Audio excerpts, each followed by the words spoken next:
Hello students, today's we'll discuss about hydrophobic interaction. Hydrophobic interaction से 4 to 5 question last year दोनों papers में आए हुए हैं, कंप्लीट 5 क्वेश्चन जो कि सी सेक्शन में है, explanation of scientific questions. There is the meaning of hydrophobic interaction. Hydrophobic interaction का मीनिंग क्या रहता है कि the tendency of non polar aqueous to self associate in an aqueous environment. देखो बहुत ईजी सा इसमें कि tendency of non polar compounds. Non polar मतलब कि जो वो पोलर इट मीन्स जो सॉल्वेंट वाटर में डिजोल्व नहीं हो सकते. जो पोलर होंगे, पोलर तो जो पोलर वाले होंगे हमारे वो पोलर में ही डिजोल्व होते हैं, ठीक है. उसमें नॉन पोलर डिजोल्व नहीं होगा, ठीक है. और वही चीज़ इसमें बताई गई है कि the tendency of non polar compounds would self associate in an aqueous environment. वो क्या कर देते हैं, सेल्फ एसोसिएट कर देते हैं, अपने आप को एक कोर बना लेते हैं, ठीक है, वो एक एक्वस एनवायरनमेंट में, क्योंकि वो पोलर होता है. Self association minimise the disruption of energetically favourable interaction.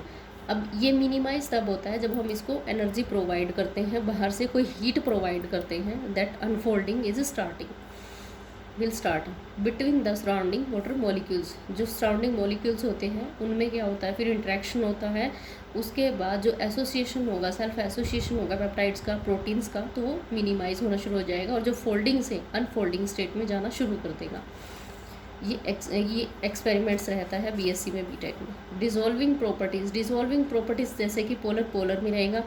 Like that sugar water में डिजोल्व हो जाती है because of sugar have polar nature and water also have कैसा होता है, पोलर नेचर. लेकिन बेंजीन के पास और इथेनॉल के पास नहीं होता, तो बेंजीन इथेनॉल हो गया, कार्बोक्सिलिक एसिड हो गया, तो ये सारे किस में डिजोल्व नहीं होते, वाटर में डिजोल्व नहीं होते हैं.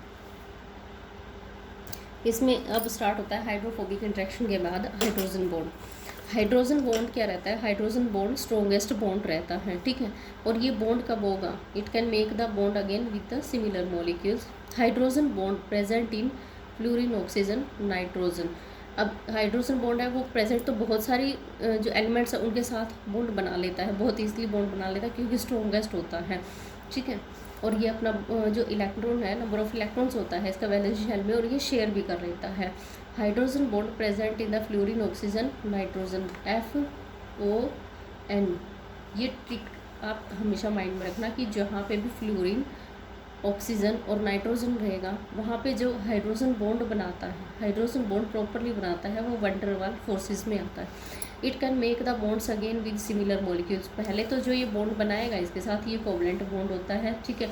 नेक्स्ट जो बॉन्ड इसमें बनाता है जो डॉटेड लाइन का, वो वीक बॉन्ड होता है. वो जो फर्स्ट वाला होगा वो कोवलेंट स्ट्रॉन्ग बॉन्ड होता है. और जो डॉटेड मतलब दोबारा से मान लो नाइट्रोजन के साथ ही इसने बॉन्ड बना लिया यहाँ पे, तो ये कैसा रहेगा, ये वीक होगा. इसीलिए हम इसको शो करते हैं डॉटेड लाइन से और उसको कंप्लीट लाइन से, जो प्लेन लाइन होगी हमारी स्ट्रॉन्ग बॉन्ड को. अब जैसे कि मैंने यहाँ पे शो किया हुआ है,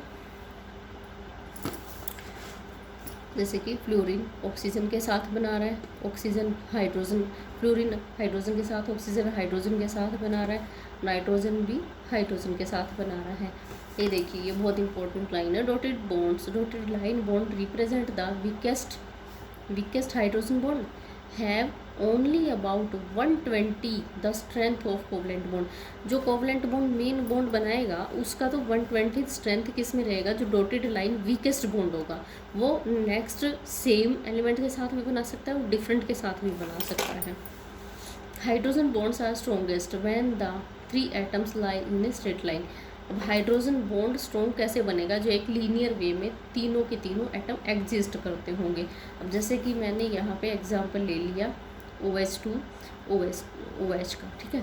OH2 का में क्या रहेगा, पार्शियल पॉजिटिव चार्ज रहेगा. O पे हमारा क्या रहता है 2, पार्शियल नेगेटिव चार्ज रहेगा. अब हम इनकी लेंथ को जब मेजर करते हैं, इनकी लेंथ कितनी होती है, 0.17 नैनोमीटर में रहेगी बॉन्ड लेंथ जो होती है. और नेक्स्ट वाला जो कोवलेंट बॉन्ड रहता है, कोवलेंट बॉन्ड की 0.10 नैनोमीटर कोवलेंट बॉन्ड की रहेगी. अब all the 3 atoms are lies in a linear way. Hydrogen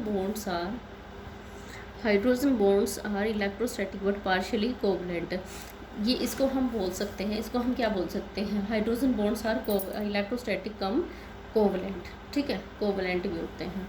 energy range कितनी रहती है इसकी, 1 to 5 किलो कैलोरी। अगर जूल में हम इसको डिटरमाइन करेंगे, जूल में डिटरमाइन करेंगे तो ये कितनी वैल्यू आएगी, देखिए 1 to 5 है, तो ये देखिए मैंने इसको 5 से मल्टीप्लाई किया, देन 5 to 25 वैल्यू रहेगी। ये क्वेश्चन इंपॉर्टेंट है, जो कि कोवलेंट बॉन्ड में मैंने आपको बताया था कि जो किलो जूल में एनर्जी पूछी गई थी, बहुत ईजी क्वेश्चन था।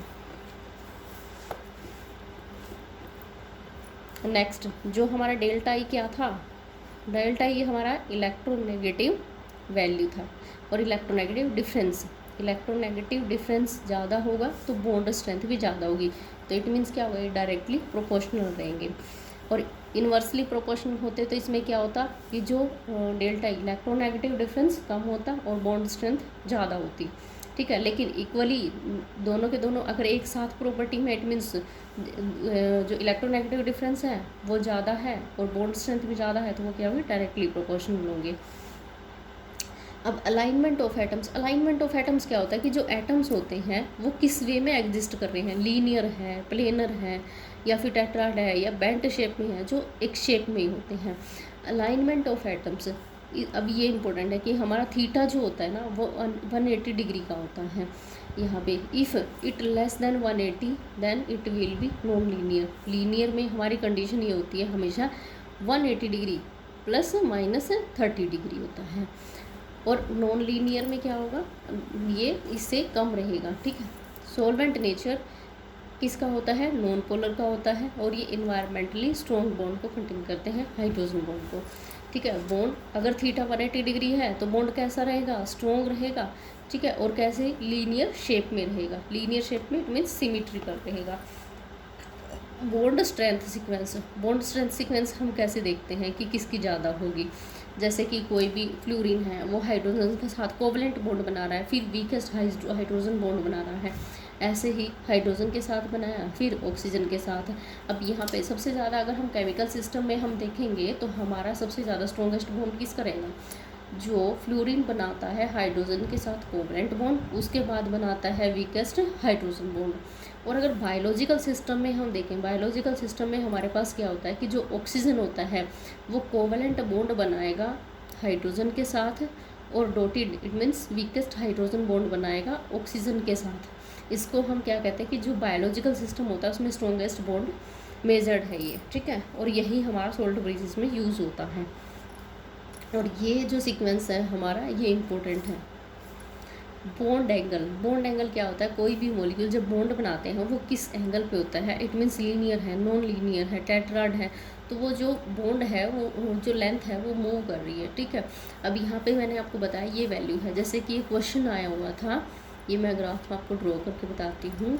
जैसे कि यहाँ पे वैल्यू थी 150, यहाँ पे वैल्यू थी 180, 120, यहाँ पे 110। अब यहाँ पे पूछा हुआ है ये क्या है, नंबर हाइड्रोजन बॉन्डिंग, ठीक है। पोटेंशियल एनर्जी, अब जो बॉन्ड है हमारा 182 कितना बनेगा, 200 तक क्यों जाएगा, क्योंकि 180 डिग्री तो हमारा लीनियर पोजीशन में हाइड्रोजन बॉन्ड होता ही है, और इसमें हमने क्या कर दिया, प्लस माइनस 30 डिग्री कर दिया, ठीक है।